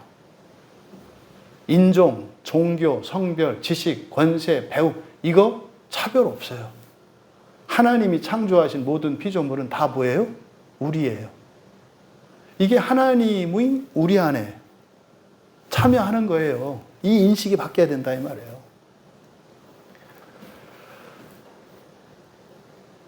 그래서 그가 채찍에 맞음으로 너희는 나음을 얻었나니, 왜 그는 채찍을 맞고 왜 너희가 나음을 받을까요? 하나님 왜 이래요? 너희가 아니고 나라서 그런 거죠. 하나님 편에서는. 그죠? 근데 우리는 우리가 나음을 받는데 왜 저분이 맞으시지? 이렇게 된다고요. 그걸 뭐라 그래요? 이걸 은혜라고 한다고요. 근데 사실은 우리가 하나님 안에 있기 때문이잖아요. 그러면 여기서 채찍에 맞음으로 너희가 나음을 얻었나니, 이게 사실 예수님께서 그리스도로 우리에게 모범을 보여주신 이것을 제가 5가지로 쭉 정리를 했는데, 그 앞에 무슨 얘기가 나왔던 거 기억나시죠? 고난에 대해서 나왔다고요. 선한 고난에 대해서. 자기와 상관이 없는 다른 사람들의 죄로 인해서 대신 받는 고난, 그 고난에 대해서 앞에서 얘기를 했다고요. 그러니까 이게 뭐예요? 예수님이 그렇게 하신 거잖아요. 죄를 지은 건 우리인데 죽는 건 예수님이야. 에? 맞을 짓을 한 건 우리인데 맞는 건 예수님이라고요. 요걸 얘기를 하시는 거죠. 그래서 예수님께서 십자가의 그 죽으심으로 우리가 나음을 얻기 때문이다. 나음을 얻었다. 여기서 낫다라고 하는 게 이아오마이입니다. 이아오마이, 우리가 치유하다 그랬죠. 치유되는 것이다. 치유되는 것이다. 우리에게 원인이 있는 것이 아니라 하나님의 은혜로 이적적인 치유를 말한다. 치유되는 것이다. 예수님께서 제자를 파송하시는 두 가지 목적을 누가복음 9장 2절에서 그렇게 말씀하죠. 하나님 나라를 선포하는 것. 두 번째, 앓는 자를 고치는 것. 이거는 변함없어요. 이 시대에도 예수님께서 우리를 부르시고 제자 삼으신 이유는 뭐예요? 그리고 여러분들이 직장 생활하고 학교 생활하고 동네에서 사람들하고 어울려 사시는 이유가 뭐예요? 하나님 나라를 선포하고 앓는 자를 치유하기 위함이에요. 여러분들이 삶 속에서 이게 여러분의 사명이에요. 각자의 방식으로. 우리 교회는요, 어떻게 앓는 자를 고친다고 그랬어요? 마음기경으로. 마음기경으로. 어떻게 하나님 나라를 전해요? 구원이, 성경에서 가르치는 구원이 뭔지, 부활이 뭔지, 천국과 낙원과 하나님의 나라가 어떻게 다른지, 진리를 밝히 드러냄으로 하나님 나라를 우리가 선포하죠. 그리고 마음기경을 통해서 사람들의 병을 고쳐주죠. 예. 그게 우리 광야교회고 사실은 모든 교회입니다. 근데 교회마다 은사가 다르기 때문에 다른 방식으로 앓는 자. 앓는 자는 약한 자예요. 힘없는 자. 병 걸린 사람만 말하는 게 아니에요. 예? 돈이 없는 사람. 예? 그럼 또 어떤 교회는 막 구제 열심히 하는 교회 있잖아요. 예? 뭐 이렇게 바포 사역. 이런 것도 고치는 사역이에요. 돈 없는 사람도 고쳐주잖아요. 그러니까 여러 가지 방식으로 각자 은사에 따라서 또 어떤 교회들은 어떤 문화 사역을 하면서 뭐 이렇게 찬양 사역이나 이런 걸 통해서 감정을 바로 잡아주고 하는 모든 게 다 고치는 사역이에요. 병만 고치는 게 고치는 게 아니에요. 그래서 앓는 자라고 하는 의미가 뭐예요? 결핍된 상태, 힘이 없는 상태를 말하는 거기 때문에. 또 살을 맛도 못 느끼고 이렇게 절망 속에서 낙심하고 무기력하게 살아가는 사람들에게 살맛 나게 해주고 살아가는 삶의 의미를 가질 수 있도록 이런 성취 동기를 제공해 주는 거. 그런 것도 고치는 거예요.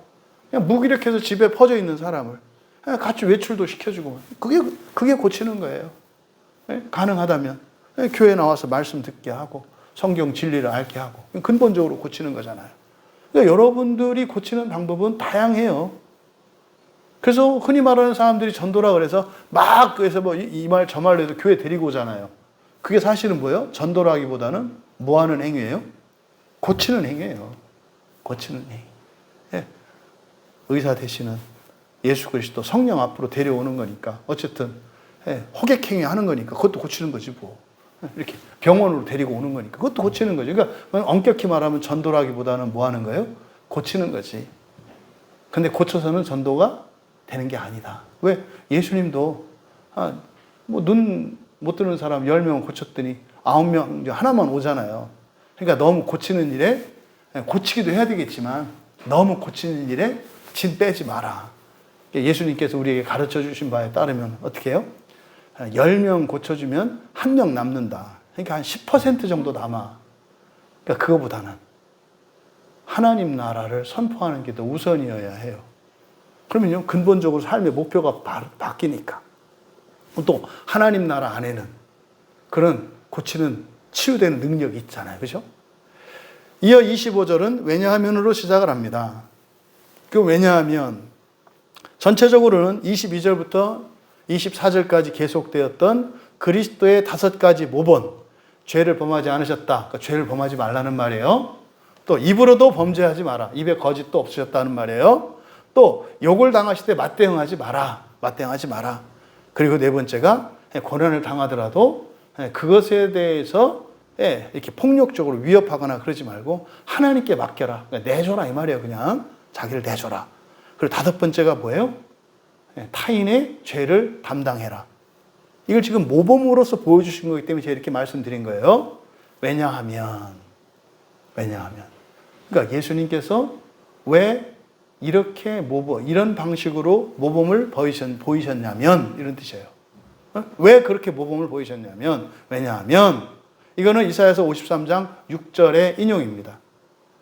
너희가 전에는 양과 같이 길을 잃었더니 이제는 너희 영혼의 목자와 감독 되신 이에게 돌아왔기 때문이다. 이렇게 되는 거예요. 그러니까 지금 먼저 25절의 상반절.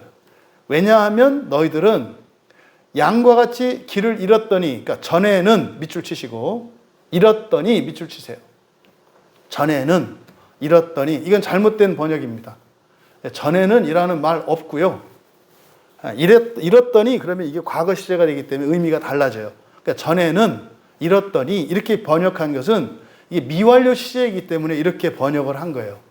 길을 잃다라고 하는 요 단어를, 이게 이 플라나우가 미완료 시제로 되어 있기 때문에 미완료 시제를 전에는 잃었다라고 번역을 한 거예요. 이렇게 하면 안 돼요. 미완료 시제는 지금까지 계속되고 있는 거라고 그랬어요. 그러니까 전에는 잃었다 그러면은요, 지금은 잃지 않았다는 뜻이 돼요. 그런 의미가 아니에요. 그래서 25절의 상반절은 직역하면 이렇게 됩니다. 왜냐하면 너희들은 어린 양처럼, 어린 양같이, 어린 양처럼이라고 하는 게 더 좋겠어요. 길을 헤매고 있기 때문이다. 무슨 말이에요? 옛날이나 지금이나 똑같이 뭐 한다고요? 길을 헤매고 있어. 뭐처럼? 어린 양처럼. 여기서 어린 양, 우리말 성경은 그냥 양이라고 그랬습니다만 여기에 사용된 단어가 프라바톤이거든요. 프라바톤은 어린 양을 말해요. 왜 어린 양이라고 그랬냐면 어린 양은 길 잃기가 쉬워요. 길 잃기가 쉽다고. 왜요? 어린 양이 길을 잃기 쉬운 이유가 뭘까요? 호기심이고요. 지 마음대로 하려고 그래요. 어린 양의 특징이 지 마음대로 한다고. 우리 교회도 보세요. 애기 있잖아요. 애기들 어떻게 해요? 지 마음대로 하잖아요. 지 마음대로 안 되면 뭐 예배 시간이 뭐가 없잖아. 막 소리 지르고 난리가 나잖아. 왜요? 어린 양이기 때문에. 그러니까 그렇게 하는 게 정상이에요. 그 아이는. 그러니까 그 아이 보고 뭐라고 할 필요 없어요. 어른 된 여러분들이 그렇게 하는 게 문제지. 걔는 우는 방식으로 그렇게 길을 잃지만, 어른 된 우리 성도님들은 다른 방식으로, 아니 그렇게 어린애 그런 방식으로 자기가 길 잃은 걸 말하는 게 어딨어. 말 안 듣는 방식으로. 응? 마음 기행하라고 하는데도 죽으라고 안 해. 그게 소망이가 예배 시간에 우는 거랑 똑같은 거예요. 뭐가 틀려? 근데 어떻다? 양처럼 너희가 어떻다? 원래 그렇다는 거예요. 너희들은 어린 양처럼 길을 헤매고 있기 때문이다. 그러니까요, 너무나 쉽게 길을 잃어버려. 그런 존재야. 그래서 예수님이 우리들이 잃어버리더라도 괜찮도록, 잃어버리더라도 괜찮도록, 사는 동안 여러분이 완전히 거룩한 자가 되지 않더라도, 좀 방황을 하고 살더라도, 어쨌든 그리스도 안에서, 교회 안에서 속죄를 하며 회개하며 살아가면 괜찮도록 그리스도께서 십자가에서 이루셨다는 거예요. 왜? 왜냐하면 너희들이 어린 양처럼 길을 헤매고 있기 때문이다. 그제나 지금이나, 예수를 믿기 전이나 믿고 난 이후나, 이 얘기를 하는 거예요. 여러분 기억하십시오. 우리는 어린 양처럼 길을 쉽게 잃어버릴 수 있는 사람들이라는 것을 잊지 마셔야 돼요. 그리고 여전히 우리들은 여전히 길을 잃고 방황하고 헤매고 있다는 사실도 잊으시면 안 돼요. 내가 교회를 다니고 내가 목사가 됐으니까 나는 그 진리의 길에 서 있다? 웃기는 소리 하지 말라는 거예요. 웃기는 소리 하지 말라는 거예요. 지금 베드로 사도의 말씀이에요. 다 헤매고 있다고 얘기한다니까요. 네가 대제사장이냐? 너도 길을 헤매고 있어. 네가 목사냐? 너도 길을 헤매고 있어. 네가 선교사냐? 너도 길을 헤매고 있어. 네가 사람들로부터 존경을 받느냐? 너도 길을 헤매고 있어. 이 얘기를 하는 거예요. 그래서 그리스도께서 우리에게 모범이 되어 주셨다. 그리고 십자가에서 일을 다 이루신 것이다. 이제는 너희 영혼의 목자와 감독 되신 이에게 돌아왔기 때문이다. 왔느니라. 여러분, 놀라운 얘기예요. 이게 이사야서 53장 6절의 인용이라고 그랬잖아요. 이사야서 6절, 인유죠, 인유. 들어보세요. 어떻게 차이가 나는지. 이사야서 53장 6절은 이렇게 돼 있어요. 우리는 다 양 같아서 그릇 행하여 각기 제 길로 갔거늘 여호와께서는 우리 모두의 죄악을 그에게 담당시키셨도다. 근데 지금 25절은요. 너희가 왜냐하면 너희들은 어린 양처럼 길을 헤매고 있기 때문이다. 이제는 너희 영혼의 목자와 감독 되신 이에게 돌아왔다. 뭐가 달라요? 뒤에 부분이 이사야서는 뭐라 그랬어요? 여호와께서는 우리 모두의 죄악을 그에게 담당시키셨도다 그랬잖아요. 우리 모두 그에게 담당시키셨도다. 그잖아요. 근데 그가 누군지 몰라요. 그에게 담당시키셨도다 그랬잖아요. 근데 베드로 사도께서는 여기서 뭐라 그랬어요? 너희 영혼의 목자와 감독 되신 이에게 돌아왔느니라. 무슨 말이에요? 여러분이 예수님을 믿는 게 이사야 선지자가 말했던 바로 우리의 모든 죄악을 담당하신 그분께로 오는 거라고 말씀을 하는 거예요. 그럼 예수를 믿고 교회 다니는 것은 뭡니까? 우리의 모든 죄악을 그리스도께서 담당하시도록 죄를 고백하고 넘긴 거다 이 말이에요. 그러니까 예수님이 행하신 일이 나를 위한 일이 된다 이 말이에요. 뭐 할 때? 예수께로 왔을 때. 근데 이거를 뭐라고 하셨어요? 우리가 그에게 돌아왔다 그러잖아요. 돌아왔다는 뭘까요? 의지적인 행위일까요? 은혜의 행위일까요? 돌아오는 것은? 누가 돌아와요? 여러분이 돌아오잖아요. 그래서 여기서 돌아왔다가 에피스트레퍼예요. 의지적인 회개죠. 교회 오는 일은 하나님의 은혜인 것이 틀림없습니다. 근데 그것은 어떤 일이라고요? 여러분의 의지적인 일이에요. 의지적인 일이에요. 그래서 여러분이 의지적으로 오지 않으면 올 수 없어요. 제가 온 것은요, 다 하나님의 은혜였어요. 하나님, 아니에요. 여러분이 오신 거예요. 그렇게 얘기하지 마요. 참으면서 왔잖아요. 어떨 때는 오기 싫을 때도 참고 극복해서 오시잖아요. 그걸 하나님의 은혜라고 하지 마세요. 속으로 불만 생겨요. 내가 참고 막 이러고 살아왔는데 그게 다 은혜래. 말은 좋지. 근데 속으로는 꿍심이 있다고. 그러니까 답답하잖아요. 거기서 거짓 감정이 생겨요. 여기서 말씀하셨잖아요. 에피스트레포라니까요. 너희가 돌아왔느니라. 지금 베드로 사도 이 말씀은요. 야, 대단하다. 너희들이 예수 믿은 거 너희들이 한 거야. 너희들이 한 거야. 근데 한편으로는 안타까움이 있죠. 그런데 왜 못 누려? 그 어렵고 험한 길을 결단하고 왔는데 왜 못 누려? 그렇게 의지적으로 결단하고 왔으면 다 누려야지. 근데 왜 그걸 못 누려? 이 안타까움과 또 격려하는 마음이 요 안에 다 들어가 있는 거예요. 그러면 그리스도를 뭐라고 그러셨어요? 영혼의 목자와 감독 되신 분이라고 그랬어요. 이때 영혼이라고 번역한 단어가 푸시케거든요. 푸시케는 생명이에요. 목숨이라고 목숨. 우리의 목숨의 목자 감독이래요. 그러니까 우리의 죽고 사는 게 예수님께 달려있다는 뜻이에요. 죽고 사는 게. 그럼 이때 이 목숨이라고 하는 것은 이 세상도 살고요. 사후에서도 살잖아요. 우리의 목숨이 끝나지 않잖아요. 그러니까요. 살아서 살아는 영광과 부귀와 존귀. 이것도 주님께 달려있고요. 사후에도 낙원에서 살든지 지옥에서 살든지 목숨이 다르잖아요. 그것도 주님께 달려있다는 뜻이에요. 그러면 그 우리의 목숨이신 목자요 감독자래요. 여기서 목자라고 한 이 말, 포이맨이라는 말은 이게 구약의 히브리어의 라흐의 번역어예요. 라흐는 풀을 먹이다 이런 뜻이에요. 그러니까 목동들이 소나 염소를 데리고 초지에 가서 풀을 먹이잖아요. 풀을 먹이다. 이게 라흐입니다. 그거의 파생어의 역어예요. 그러니까요, 우리가 사는데 필요한 음식을 주시는 분, 그러니까 뭘 먹을지 마실 건지 염려하지 마라. 사기 같으세요? 이 말씀이 사기 같으냐고. 교회 다니는 사람이 그걸 누가 사기라 그랬어요. 근데 어떻다 우리는? 아는 것과 말하는 게 다르다. 여러분 먹고 살 걱정 안 해요 그러면? 하잖아요. 근데 좀 전에 그랬잖아요. 뭘 먹을 건지 뭘 막을 건지 먹고 살 걱정하지 말라 그랬잖아요. 예수님이. 걱정 안 하신다며.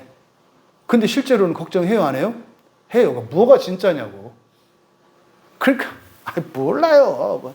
나도 몰라요. 그래요. 그래서 만기원 해야 된다니까. 아는 것과 사는 게 달라. 에? 말도 다르고. 지금 그런 거예요. 여기서 베드로 사도가 그러잖아요. 야, 너희들의 목숨, 사는 동안 목숨이나 죽어서도 예수님께 달려있어. 그분이 너희들의 목자야. 다 먹여주셔. 그러니까 여러분들이 의지적으로 돌아왔어요. 그럼 예수님 따라가면 되잖아요. 또 감독이시대요, 감독. 이 감독이라고 하는 것은 에피오코포스거든요. 이 에피오코포스는 말입니다. 그냥 감독, 감시자 이런 뜻이 아니에요. 감독이라는 것은. 이 감독이라는 것은 외부의 적으로부터 우리를 안전하게 지켜주고 보호해주는 역할이에요. 감독이. 또 우리에게 뭐 부족한 게 없는지, 필요한 것은 없는지 살펴서 채워주는 게 감독이에요. 그 하인들을 보내서 필요한 것들을 채워주시겠죠. 또 군대를 보내서 적들을 막아주시겠죠. 그러니까 예수 그리스도는 바로 이사야서에서는 그렇게 명확하게 나오지 않았던 그리스도가 누구인지 베드로 사도께서 우리에게 말씀을 해요. 야, 예수님이 너희들 다 먹여주고 살려고 입혀주시고 너 걱정하지 마라. 그거 갖고 걱정하지 마라. 또 죽어서 지옥 갈까 천국 갈까 그거 걱정하지 마라. 너희들의 목숨은 주님이 예수님이 다 하실 수 있어. 그리고 너희들 안전에 대해서 두려워하지 마. 뭐 병 걸릴까 봐 뭐 할까 봐. 걱정하지 마. 걱정하지 마. 그 주님이 다 하셔. 이 얘기를 하시는 거예요. 그리고 우리의 연약함과 우리의 부족한 것들을 도우시고 채워주시는 분이시라는 거예요. 그러니까 베드로 사도께서 말씀하시는 것은 그리스도의 모본을 따라서 살기로 결정하고 그것을 기뻐하고 그렇게 살아가라. 근데 거기에는 하나님의 은혜가 절대적으로 필요하고 하나님의 은혜가 너희들이 구할 때 반드시 채워진다. 갈 수 있다. 근데 가다 보면 도저히 갈 수 없을 것 같고 가기 싫은 이런 때도 나온다. 그래도 그 길에서 떠나지 마라. 근데 그거의 가장 큰 함정이 뭐다? 고난이다. 이게 지금 2장에서 베드로 사도께서 말씀하는 결론적인 얘기예요. 고난이 너희로 하여금 우리의 모든 것의 필요 충분 조건 되시는 예수 그리스도를 따라가게 하는 가장 큰 걸림돌이고 방해물이 돼. 너희들이 실패하고 병들고 어려워지고 이런저런 고난이 오면 그때 길을 잃어버려. 왜? 너희들은 어린 양과 같기 때문에. 그래서 예수님이 친히 모범을 보여주신 거야. 예수님도 철저하게 고난 가운데 내어주셨잖아. 사람들로 보면 가장 실패한 것 같고 지금도 많은 사람들이 예수님을 믿지 않는 이유가 십자가에서 죽었기 때문이에요. 어떻게 그런 사람을 하나님으로 믿느냐 이 말이에요. 그런데 베드로 사도는 그렇게 하신 이유가 뭐다? 당하신 죽음이 아니라 우리의 모든 죄를 대신 감당하기 위해서 지셨다. 여러분도 그리스도와 함께 정말 여러분들이 다른 사람의 짐을 지고 겪지 않아도 되는 그런 고난을 지고 살아갈 수 있는 여러분 되시기 바랍니다. 주중에 목요일 날 어떤 집사님이 그랬잖아요. 나의 십자가를 진다는 게 무엇입니까? 예수님은 십자가를 억지로 지셨다? 아니다. 자발적으로 기꺼이 지셨다. 누구를 위해 지셨다? 우리를 위해 지셨다. 왜 지셨다? 우리가 나니까. 너희가 아니라 나니까. 우리도 예수님처럼 그 십자가를 지고 살아가려면 어떻게 해야 돼요? 남이 아니라 내가 돼야 돼요. 어떻게 남을 위해서 죽어요? 못 죽어요. 한두 번은 하겠지. 그래서 먼저 우리의 세계관과 인식의 지평이 넓혀지셔야 돼요. 이 세상의 모든 사람들과 이 세상의 모든 것들을 우리로 인식하실 수 있는 새로운 지평이 여러분들에게 열리기를 축복합니다. 그래서 여러분, 그리스도의 모본을 주신 이유를 기억하시면서 내 마음대로 내 생각대로 가면 우리는 길을 잃기가 쉬운 존재라고 하는 것을 잊지 마라. 그것 때문에 불안해하지 마라. 그것 때문에 예수님이 십자가에서 다 이루셨다. 그리고 예수님께서 삶의 모본을 보여주신 것은 우리가 그것을 유일한 기준으로 모범으로 삼고 그것만 따라서 살기로 결단하고 그렇게 살아가려고 노력하고 은혜를 구하면서 살아가면 된다. 그럼 여러분들에게 남은 고난이 없어요. 지옥 갈 염려 안 하셔도 되고 여러분들에게 변하지 않는 것 때문에 괴로워할 필요 없어요. 여러분 자신이나 환경이나 다 바뀌어요. 바뀌는 걸 여러분들은 경험하시게 될 거예요. 그렇게 그리스도를 따라 승리하시는 우리 모두 되시기를 주님의 이름으로 축원합니다. 먼저 말씀을 생각하면서 함께 기도할 때 오늘 본문 24절과 25절에서 하셨던 말씀, 예수님께서 십자가에 못 박혀 죽으신 그것이 우리의 죄를 속죄하기 위한 것이었다라고 하는 이 말씀을 통해서 우리가 우리의 죽음의 의미를 살펴봤어요. 그렇죠? 주님, 내가 이 세상을 사는 동안 가장 가치 있고 영광스러운 일이 잘 죽는 것임을 깨달았습니다. 그런데 죽을 때 그렇게 용서하게 하지 마시고 이왕이면 사는 동안 주님의 삶의 모본을 따라 그렇게 나에게 죄를 지은 자들을 용서하고 살아갈 수 있는 저희들이 되게 하옵소서. 그래서 그 그리스도를 따라 살아가는 그 영광스러운 삶을 살아가는 이들이 더 늘어날 수 있도록, 그리고 정말 주님의 모본을 따라 살아가면 된다고 하는 그 사실은 예수 그리스도의 십자가에서 이루신 그 놀라운 공로로 임한 것임을 기억하시고 내 마음속에 있는 두려움과 수치심과 외로움, 이 모든 것을 없이 하여 주시옵소서. 예수 그리스도 안에서 참 평안을 얻게 하여 주시옵소서. 그리고 나라와 민족을 위해, 또 우리 한국 교회를 위해, 광야교회를 위해, 또 오는 주일은 성수주일입니다. 성수주일에 주실 은혜를 사모하며, 특별히 주일에도 우리가 함께 기도했습니다만 우리가 우리 한국 교육 현장을 위해서 한국 학교 교육이 회복되도록 기도하고 있습니다. 특별히 그 일에서 그동안 애쓰고 수고했던 우리 선생님들 위로받게 하시고 용기를 얻고 힘을 얻게 하옵소서. 또 우리 선생님들의 그런 교권이 회복되어져서 학생들이 선생님을 존경하고 또 선생님들은 그런 학생들을 더욱더 사랑하고 자신의 모든 것을 내어줄 수 있는 학교 현장이 되게 하옵소서. 또 국가적으로 지금 극심한 정치적인 혼란기 속에 들어가 있습니다. 우리나라가. 그러한 일들은 사실은 죄악에 대한 싸움입니다. 거짓과 이런 권모술수들이 난무하고 있는 이 한국 상황, 하나님 악하고 더러운 것들을 멸하여 주시옵소서. 정직하고 성실하며 그리고 바른 것들이 이 나라에 충만케 하옵소서. 전쟁이 없는 평화를 허락하여 주시옵소서. 분열과 차별을 일으키는 더러운 영들을 멸하여 주시옵소서. 교회의 거룩한 사명을 회복시켜 주시고 선교적 사명이 다시 한번 우리 한국교회에 불타오르게 하옵소서. 우리 광야교회에 주신 사명, 하나님의 말씀을 바로 세우고 한 신자를 바로 세우며 한 가정을 거룩하게 세우고 그런 가정들의 연합으로서의 거룩하고 순결한 교회 되게 하옵소서. 우리가 마음기경과 고난을 결단하며 정말 그리스도께서 내어주신 삶을 따라 살아가기를 원합니다. 우리 광야교회에 속한 모든 지체들 인생에 후회가 없게 하시고 인생을 마치고 죽음을 맞이하는 그 영광스러운 죽음에 대하여 오히려 기대감을 갖고 살아가는 우리 교인들 되게 하옵소서. 기도하시고 편안히 개인적으로 돌아가면 되겠습니다.